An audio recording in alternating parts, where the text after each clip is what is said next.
Hello everyone. हम लोग बात करने वाले हैं आज फ्रीक्वेंटली आस्क्ड क्वेश्चन। बहुत बीपीएससी इंटरव्यू के लिए बहुत सारे लोगों ने मेरे से पूछा। मेरे पिछले वीडियो को आपने बहुत सारा लाइक शेयर और कमेंट उस पर बहुत सारे लोगों ने किया कि बहुत सारे क्वेश्चन वो लोगों के डाउट है और वो पूछना चाहते थे। तो मैंने सोचा कि फ्रीक्वेंटली आस्क्ड क्वेश्चन करके एक आपके लिए वीडियो बना देता हूँ। अब जो बहुत सारे स्टेट पीसीएस में हमारे फ्रेंड काम करते हैं, मतलब अपार्ट फ्रॉम बीपीएससी बहुत अलग अलग जगह पे भी काम करते हैं। तो उन सब के जो स्टेट पीसीएस का एक्सपीरियंस है और जो बीपीएससी का एक्सपीरियंस है, हमारे बहुत सारे लोगों से मैंने पूछा है इस बात को। तो मैंने सोचा कि एक फ्रीक्वेंटली आस्क्ड क्वेश्चन उनके रिव्यूज़ के अकॉर्डिंग मैं आपके लिए बना दूं, जो कि आपके लिए मे भी बेनिफिशियल हो सकता है। तो चलिए शुरू करते हैं। Frequently asked question for BPSC interview for the civil engineers. Okay, so एक एक क्वेश्चन हम लोग करेंगे और उसके बाद फिर उसका आंसर हम लोग देखेंगे कि क्या होना चाहिए। ओके, तो सबसे पहले बहुत सारे लोगों ने मेरे से पूछा है कि इंटरव्यू में ड्रेस कौन सा पहनना चाहिए। तो इंटरव्यू में ड्रेस आप फॉर्मल ड्रेस पहनना। ओके, आप डार्क कलर की पैंट में नेवी ब्लू पैंट पहन सकते हो, ग्रे कलर की पैंट पहन सकते हो, डार्क पैंट होना चाहिए, ब्लैक भी पहन सकते हो, और लाइट कलर की शर्ट जो फॉर्मल जो होता है, डार्क कलर की पैंट, लाइट कलर की शर्ट, और शूज जो होना चाहिए वो फॉर्मल शूज होना चाहिए। जैसा कलर का आपका शूज होगा वैसा ही आपका बेल्ट होना चाहिए। जनरली रहता है ब्लैक शूज है तो ब्लैक बेल्ट। ओके, तो ये आपका एक फॉर्मल इंटरव्यू का ड्रेस कोड होता है, ये आपको पहनना है। टाई आपकी मर्जी, आप लगाना चाहते हैं तो आप लगा सकते हैं, नहीं लगाना चाहते हैं कोई दिक्कत नहीं है। क्योंकि फरवरी में इंटरव्यू हो रहा है, मे बी ठंड थोड़ा कम रहे, बट ठंड रहेगी, है ना। तो आप नीचे से इनर पहन लेना, क्योंकि वहाँ ठंड नहीं लगनी चाहिए। ठंड लगने से क्या होगा कि आप वैसे ही इंटरव्यू में थोड़ा हड़बड़ी में कांपते रहते हैं, ठंड लगने की वजह से और कांपने लगोगे। तो अंदर इनर पहन लेना, बाहर से ब्लेजर या स्वेटर आप पहन सकते हो। स्वेटर पहन लो तो स्वेटर पहन लेना, नेवी ब्लू स्वेटर चलेगा, ग्रे कलर का स्वेटर पहन सकते हो।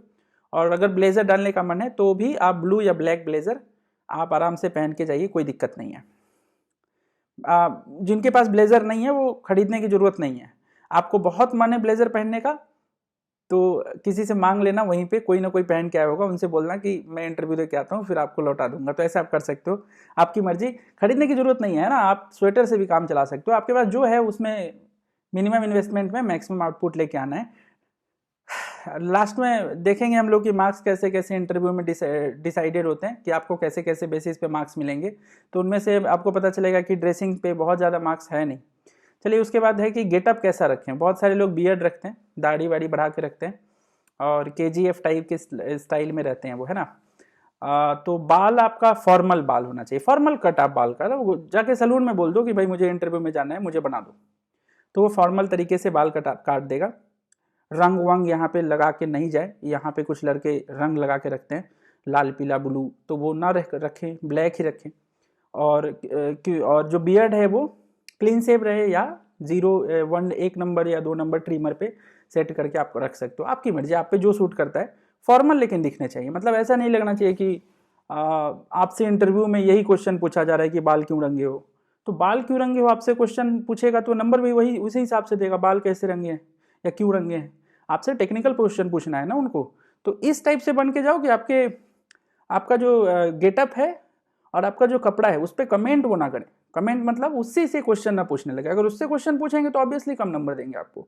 तो ध्यान रखिएगा इस बात को, एकदम नॉर्मल टाइप का बन के जाइए। नॉर्मल टाइप का मतलब लगना चाहिए कि हाँ अच्छे दिख रहे, और फॉर्मल लुक में हमेशा अच्छा दिखता है आदमी। तो आप फॉर्मल लुक में रहिए ना, टाई वाई लगा सकते हैं अगर आपको मर्जी है तो लगाइए। गेटअप मतलब आप बियर्ड बड़ा बड़ा रख के मत जाना, आप उसको अच्छे से, अगर बड़ा रखने का किसी का बहुत मानेंगे, नहीं मैंने बहुत दिन मेहनत किया है, दाढ़ी बढ़ाने में इतना बड़ा किया हूँ, कोई क्रीम लगाया हूँ, तो वो लोग कृपया करके सेट करा लें, है ना। अजीब सा नहीं दिखना चाहिए, वो सेट करा के जाएँ, कोई दिक्कत नहीं है। फिर बहुत सारे लोगों ने पूछा ड्यूरेशन ऑफ इंटरव्यू कैसे कितने देर का होता है। तो ऑब्वियसली ये ड्यूरेशन जो है वो डिपेंड करता है, आप क्वेश्चन का आंसर कितना दे रहे हो या कैसे दे रहे हो उस पर डिपेंड करता है। ऑन एन एवरेज अगर देखा जाए, बहुत सारे लोगों से मैंने पूछा है और सबका इंटरव्यू लगभग 10 से 15 मिनट का चला है। तो आप सवाल का जवाब दोगे तो भी 10-15 मिनट का चलेगा, नहीं दोगे तो भी 10-15 मिनट का चलेगा। और मैं बता रहा हूँ, ये जो टाइम है ना इंटरव्यू का, ये आपको पता भी नहीं चलेगा। आप जब अंदर बैठे रहोगे ना, आपको लगेगा कि आप अभी आए थे और अभी निकल गए। ये बाहर जो बैठे रहते हैं ना वेटिंग हॉल में, उनको लगता है कि यार इसका इंटरव्यू बहुत देर चला। आपको पता तक नहीं चलेगा, आप इंटरव्यू रूम में जाओगे और आपको लगेगा कि यार मेरा तो इंटरव्यू बड़ा जल्दी हो गया। सही बता रहा हूँ मैं।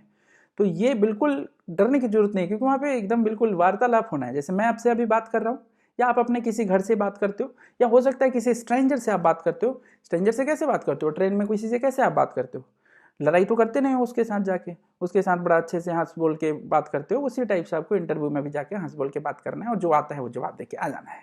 तो ये 10-15 मिनट में ये सारा खेल हो जाएगा। उसके बाद फिर इंपॉर्टेंट सब्जेक्ट क्या है? तो इंपॉर्टेंट सब्जेक्ट देखो, सिविल इंजीनियर्स का इंपॉर्टेंट सब्जेक्ट मेरे हिसाब से इस पूरे पेपर में देखो, strength of material, fluid mechanics her interview में पूछा जाता है, तो ये दोनों तो है ही। इनके अलावा इरिगेशन, हाईवे, ये दोनों एप्लीकेशन बेस्ड सब्जेक्ट है, इनको अच्छे से तैयार कर लीजिए। आरसीसी के जो भी कोड्स वोड्स हैं थोड़े बहुत, जो एकदम बिल्कुल बेसिक कोड्स हैं, उनको याद कर लीजिए। पंप का क्वेश्चंस पूछा जा सकता है। पंप के क्वेश्चन में प्राइमिंग, एनपीएसएच और classification, centrifugal pump, reciprocating pump कहाँ यूज़ करते हैं ये देख लीजिए।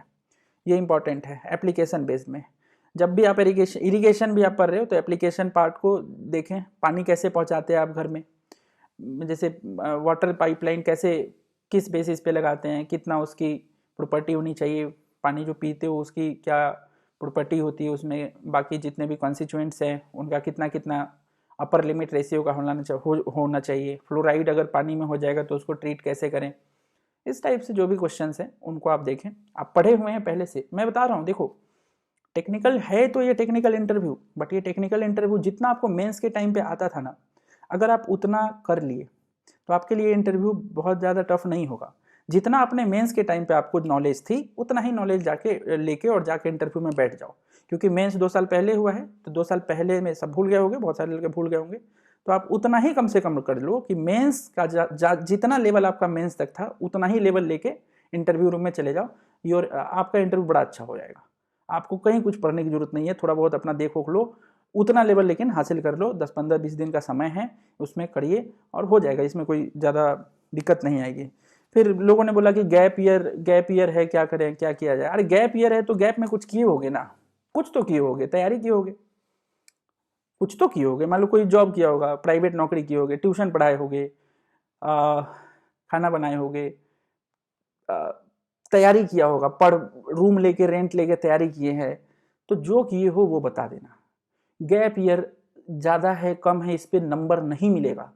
किसी का गैप ईयर कम है और किसी का गैप ईयर ज़्यादा है, इससे कोई में लेना देना नहीं है। कहीं किसी इंटरव्यू में लेना देना नहीं होता।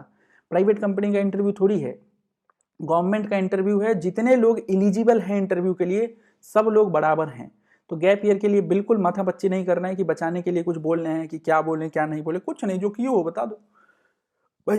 जो तुमने किया है कुछ तो किए होगे ना। आंख बंद करो, 2 मिनट आंख बंद करके सोचो कि तुमने क्या किया पिछले 6-7 साल का। अगर गैप है तो क्या किया, उसमें जो किया है वो बता देना। कोई समस्या नहीं है, कोई नंबर नहीं काटी जाएगी आपसे। समझ में आ रहा है बात? बिल्कुल बनावटी दिखाने की जरूरत नहीं है कि हम वहाँ फलाना जगह काम किए, चिल्मा जगह काम किए, सर्टिफिकेट बनवा रहे हैं वहाँ का यहाँ का। कुछ नहीं। अरे नहीं किए तो नहीं किए भाई, नहीं है। नौकरी नहीं लगी तो नौकरी नहीं लगी, तभी तो जा रहे हो इंटरव्यू देने। लग जाती तो थोड़ी जाते उनके पास। समझ में आ रहा है बात? तो आप बिल्कुल घबराइए नहीं। गैप ईयर का कोई सिग्निफिकेंस नहीं है। ज़्यादा गैप ईयर है, कम गैप ईयर है, कोई मतलब नहीं किसी। ये तो बड़ा अच्छा इंटरव्यू हो रहा है यहाँ पे। तो बिल्कुल पीएससी इंटरव्यू तक में भी आपको गैप ईयर का कोई मतलब नहीं होता। यहाँ तो मतलब आपका है ही नहीं बिल्कुल। फिर नेचर ऑफ इंटरव्यू क्या होगा? नेचर ऑफ इंटरव्यू का मतलब है कि इंटरव्यू टेक्निकल होगा, नॉन टेक्निकल होगा, इस टाइप से। तो पूरी की पूरी इंटरव्यू आपकी टेक्निकल हो सकती है। पिछले बार में पूछा नॉन टेक्निकल ही पूछा गया था, बट मे भी आपसे नॉन टेक्निकल पार्ट भी पूछा जा सकता है। बट नॉन टेक्निकल पार्ट में पर्सनल क्वेश्चंस नहीं पूछे जाएंगे। पर्सनल क्वेश्चन मतलब आपके बारे में, आपके मम्मी पापा, आपका गांव, समाज, इसके बारे में नहीं पूछा जाएगा। नॉन टेक्निकल में ज़्यादा से ज़्यादा अगर पूछेंगे तो वो जो डिपार्टमेंट्स हैं, जो इंजीनियरिंग डिपार्टमेंट्स हैं हमारे बिहार गवर्नमेंट में, तो उसके रिलेटेड क्वेश्चंस पूछे जा सकते हैं कि वो क्या काम करता है। और उनके मिनिस्टर वगैरह का नाम देख लीजिएगा। मिनिस्टर कौन कौन है, कौन से डिपार्टमेंट के कौन मिनिस्टर हैं, अपने राज्यपाल कौन है, अपने चीफ मिनिस्टर कौन है, अपने जो विधानसभा है उसमें कितने सीट्स होती हैं, उसका अध्यक्ष कौन है, छोटे मोटे क्वेश्चन ये सब आपको जाननी चाहिए और ये आप देख लीजिएगा प्लीज़। में भी पूछा जा सकता है, लेकिन पहले नहीं पूछा गया है, बट में भी पूछा जा सकता है क्योंकि बहुत सारे स्टेट्स में पूछे जाते हैं questions. Okay, marks in interview. Interview में कैसे कैसे मार्क्स होते हैं सर? बहुत सारे लोगों ने पूछा कैसे मार्क्स देगा, मतलब पता कैसे चलेगा कि हमको मार्क्स अच्छा मिलेगा? सिंपल सी बात है, इंटरव्यू कोई भी इंटरव्यू में बैठोगे ना तो उसमें मार्क्स 4-5 चीज़ों में डिवाइड करते हैं। वो जो भी बैठा रहता है इंटरव्यू लेने के लिए वो 4 उसके पास कॉलम होते हैं। उसमें लिखा रहता है, पहला कॉलम होता है आपका पर्सनालिटी, दूसरा कॉलम होगा कि सब्जेक्ट नॉलेज, तीसरा कॉलम होगा कि एटीट्यूड कैसा है, फिर चौथा कॉलम होगा कि कॉन्फिडेंस कैसा है लड़के का, पांचवा कॉलम होगा कि ऑफिसर्स लाइक क्वालिटीज़ है कि नहीं। तो पर्सनालिटी में बिल्कुल कोई कैसा दिखता है बिल्कुल नहीं, गोरा है तो पर्सनालिटी अच्छा है, ये बिल्कुल मिसकॉन्सेप्शन है। पर्सनालिटी सबकी अच्छी हो सकती है, वो बोलने चालने की जो स्टाइल होती है, जो ड्रेसिंग सेंस है उसका, ड्रेसिंग सेंस सबका सेम होगा क्योंकि सब फॉर्मल में जाएंगे तो ऑब्वियसली सब लोग का ड्रेसिंग सेंस सिमिलर होगा। हाँ, लड़कियों के लिए मैं एक बार और बता देता हूँ, ड्रेसिंग सेंस में आप सलवार सूट या साड़ी पहन के जा सकती हो जिसमें कंफर्टेबल हो। जीन्स नहीं पहनना, मेरे हिसाब से अवॉइड करना चाहिए, बट सलवार सूट आप फॉर्मल कलर का देख लो। यूपी गूगल पे मिल जाएगा फॉर्मल कैसे पहन के जाते हैं। यूपीएससी वगैरह का इंटरव्यू देख लेना कैसे वो लोग पहन के जाते हैं, उसी टाइप का आप भी पहन के जा सकते हो। मतलब आपको डिसेंट लगना है ना, आपको तड़क भड़क पहन के नहीं जाना है, डिसेंसी के साथ जाना, क्योंकि आपसे बहुत बड़े बड़े लोग वहाँ पे बैठे रहते हैं। और ये सब्जेक्ट नॉलेज, आपको सब्जेक्ट नॉलेज पे मार्क्स देंगे, वो कॉन्फिडेंस आपका चेक करेंगे। अब कॉन्फिडेंस में ना मतलब बहुत सारे लड़के कॉन्फिडेंस का मतलब समझते हैं कि चलो देख लेंगे ऐसे क्या क्या होगा, इस टाइप से। ये वाला ये अलग चीज़ है, ये this is not confidence. Okay, confidence का मतलब होता है कि आप जैसा बाहर बिहेव कर रहे हो, जैसे अपने आसपास में अपने मम्मी पापा अपने परिवार में बिहेव कर रहे हो, वैसा ही बिहेवियर आप इंटरव्यू में भी बिहेव कर रहे हो, तो ये होता है कॉन्फिडेंस। मतलब आपका कॉन्फिडेंस का मतलब ये नहीं कि चलो हाँ देखते हैं क्या होगा, हाँ सर पूछो, ये कॉन्फिडेंस नहीं होता है। ये ओवर कॉन्फिडेंस भी इसको नहीं बोलते, ये कॉन्फिडेंस का पार्ट ही नहीं है, this is wrong attitude basically. Okay, so आपका कॉन्फिडेंस का मतलब होता है कि आप नॉर्मल बिहेव करो। आप नॉर्मल बिहेव करोगे, ये शो करेगा कि आपका कॉन्फिडेंस अच्छा है। सिंपल सी नॉर्मल बिहेव करना है आपको, एकदम आराम से, जैसे तुम्हें तुम्हें तुम्हें कॉलेज का वाइवा दिए हो ना, वही वाला एटीट्यूड यहाँ भी रखना है। तो आपका अगर उसी टाइप का एटीट्यूड रख लिए तो कॉन्फिडेंस बढ़िया। ओएल की officers like qualities, officers like qualities का मतलब होता है कि officer should be all rounder, उसको सिंगिंग, कुकिंग, प्ले, स्पोर्ट्स, उसको पढ़ाई भी आनी चाहिए, उसको गाना गाना भी आना चाहिए, खाना बनाना भी आना चाहिए, सब कुछ आना चाहिए उसको, एक ऑफिसर को। तो ये ओएल की होता है। यहाँ पे टेक्निकल इंटरव्यू है तो मे भी ना भी देखेंगे उतना, ये डिटेल में पूछेंगे नहीं। तो वैसे जनरली एक इंटरव्यू मतलब बहुत सारे इंटरव्यू में OLQ का सेक्शन होता है, उसमें मार्क्स देते हैं। तो आप देख लीजिए कि आपका इसमें ज़्यादातर आपका सब्जेक्ट नॉलेज पे मार्क्स दिया जाएगा, जो टेक्निकल सब्जेक्ट नॉलेज है उससे मार्क्स दिया जाएगा, उस पर फोकस रहिए। और पर्सनालिटी एटीट्यूड पे मार्क्स दिए जाएंगे, उस पर भी फोकस रहिए।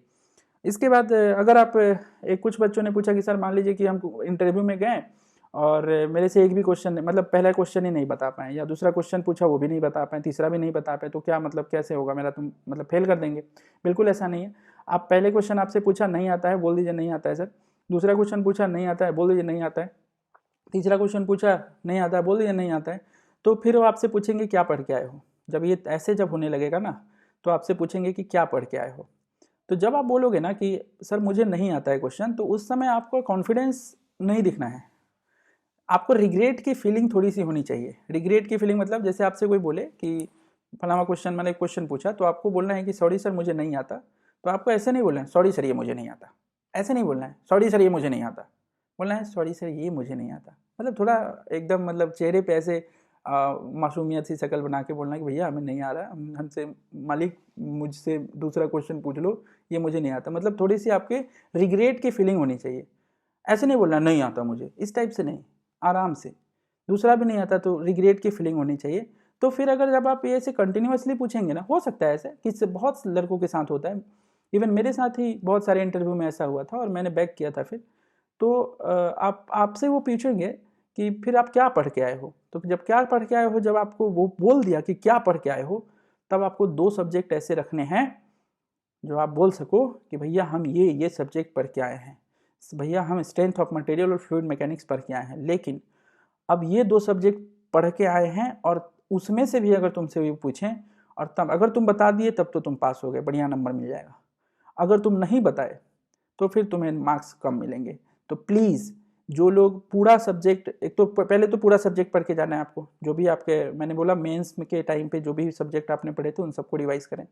अगर मान लीजिए किसी भी कंडीशन में नहीं हो पा रहा है वो सब्जेक्ट, तो आप 2 सब्जेक्ट बहुत अच्छे से कर लेना, बहुत अच्छे से, ताकि इमरजेंसी सिचुएशन में, इस टाइप की जब सिचुएशन बने तो आप उसमें स्प्रिंग बैक इफेक्ट आप अपने अंदर लाओ और बोलो कि भैया ये सब्जेक्ट मैं पढ़ के आया हूँ। पूछेंगे ही वो, वाइवा में पूछते थे ना, यहाँ भी पूछेंगे कि भाई क्या पढ़ के आए हो। लास्ट में जब आपसे नहीं बताओगे तो बोलेंगे क्या पढ़ के आए हो, तो आप बोलना कि हम ये सब्जेक्ट पढ़ के आए, और उससे क्वेश्चन पूछेंगे, बता देना। जब तैयारी करके जाओगे तो क्यों नहीं बताओगे।